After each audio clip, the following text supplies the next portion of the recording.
অনুৰাগী মানে ঋতিকাক মানে বিয়া কৰোৱাইছিল, যিটো মানে বেলেগ কাষ্টৰ ছোৱালী আছিল। গতিকে সেই ক্ষেত্ৰত মানে একৰ্ডিং টু অনুৰাগ মানে ফেমিলি কোনো ধৰণৰ ছাপৰ্ট কৰা নাছিলে। তেতিয়া মানে তেওঁ গোটেইখিনি কাম তেওঁ মানে হেণ্ডেল কৰিছিল আৰু অকলে হেণ্ডেল কৰিছিল, ঠিক আছে।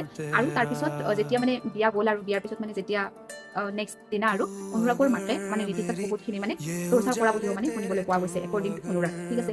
তাৰপিছত এতিয়া কথাটো আহিল, যদি মানে তেনেকুৱাকৈ যদি অনুৰাগৰ মাকে যদি তেনেকে যদি ঋতিকাক টৰ্চাৰ কৰিছে, তেনেহ'লে হয়তো চাগে মানে ঋতিকাৰ ফেমিলিৰ লগত কোনো ধৰণৰ মানে সংযোগ নাথাকিলে হ'ল, অ'কে। ফেমিলিৰ লগত মানে এটা গুড বণ্ডিং আছিলে ঋতিকাৰ। গতিকে তাৰপিছত আৰু একৰ্ডিং টু অনুৰাগ মানে অনুৰাগৰ মতে অনুৰাগে এইটো কথাও কৈছে যে তেখেতৰ ভায়েক মানে কপিলিং, ঠিক আছে, এজন মানে মষ্ট ৰেপাৰ হয়, তেখেতকো সকলোৱে চিনি পায়। আৰু চিনি যদি পোৱা নাছিলো, এই কাহিনীটোৰ জৰিয়তে হয়তো মানে সকলোৱে কপিলিংকো চিনি পায়। কপিলিংকে মানে কি কৰা বুলি কৈছিলে যে অনুৰাগৰ মানে সকলোখিনি প্ৰপাৰ্টি লৈ লৈছে, টকা পইচা লৈ লৈছে, তাৰপিছত মানে সকলোবিলাক মানে আৰু মানসিকভাৱে টৰ্চাৰ কৰিছে, আৰু বিভিন্ন ধৰণৰ অনুৰাগক ধমকি দিয়া বুলি মানে অনুৰাগে সেই বস্তুটো ছ'চিয়েল মিডিয়াত মানে আপলোড কৰিছে, সকলোকে জনাইছে আৰু ভাইকে মানে ইমানখিনি কৰা বুলি, ঠিক আছে।